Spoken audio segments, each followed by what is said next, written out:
ایک دفعہ کا ذکر ہے، ایک دور دراز کے دیہات میں ایک خوبصورت اور ذہین لڑکی رہتی تھی جس کا نام بیلے تھا۔ بیلے کو کتابیں پڑھنے کا بے حد شوق تھا اور وہ ہمیشہ نئی کہانیوں اور مہمات میں کھوئی رہتی تھی۔ بیلے کا والد مورسن ایک موجد تھا اور دونوں ایک دوسرے کے بہت قریب تھے۔ ایک دن مورسن اپنے نئے ایجاد کی نمائش کے لیے شہر جا رہا تھا جب وہ راستے میں بھٹک گیا اور ایک خوفناک جنگل میں جا پہنچا۔ وہاں اس نے ایک پراسرار اور جادوئی محل دیکھا اور پناہ لینے کے لیے اندر چلا گیا۔ محل میں ہر طرف خاموشی اور خوف کی فضا تھی۔ اچانک ایک خوفناک درندہ نمودار ہوا جو اصل میں اس محل کا مالک تھا۔ درندہ مورسن پر غصہ کرنے لگا۔ اس نے اس کے محل میں کیوں دخل دیا؟ مورسن نے معافی مانگی اور درندے سے رحم کی درخواست کی، لیکن درندے نے اسے قید کر لیا۔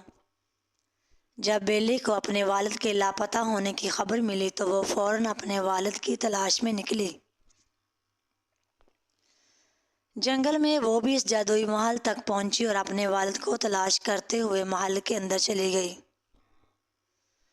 بیلے نے دیکھا اس کا والد قید میں ہے اور درندے سے منت سماجت کی کہ وہ اس کے والد کو چھوڑ دے۔ بیلے نے درندے کو پیشکش کی اور وہ اپنے والد کی جگہ قید ہو جائے گی۔ درندے نے اس پیشکش کو قبول کر لیا اور مورسن کو آزاد کر دیا۔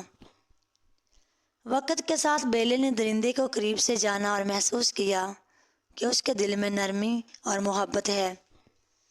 درندہ اصل میں ایک شہزادہ تھا جس پر ایک جادوگرنی نے جادو کر دیا تھا۔ جادوگرنی نے شہزادے کو سزا دی کہ جب تک کوئی اسے سچی محبت نہ کرے وہ درندے کی صورت میں رہے گا۔ بیلے کی محبت اور خلوص نے درندے کا دل جیت لیا اور ایک دن اس نے اپنے دل کی بات بیلے کو بتا دی۔ بیلے بھی درندے سے محبت کرنے لگی اور جب اس نے اپنی محبت کا اقرار کیا تو جادو کا اثر ختم ہو گیا۔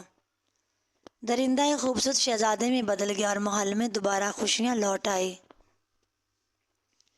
بیلے اور شہزادے نے شادی کر لی اور دونوں ہمیشہ خوش خرم رہے۔ اس طرح بیلے کی محبت نے نہ صرف درندے کو انسان بنایا بلکہ ایک پوری سلطنت کو دوبارہ خوشیوں سے بھر دیا۔ یہ کہانی ہمیں سکھاتی ہے کہ سچی محبت اور خلوص کسی بھی جادو یا مشکل کو دور کر سکتا ہے اور اندرونی خوبصورتی ظاہری شکل سے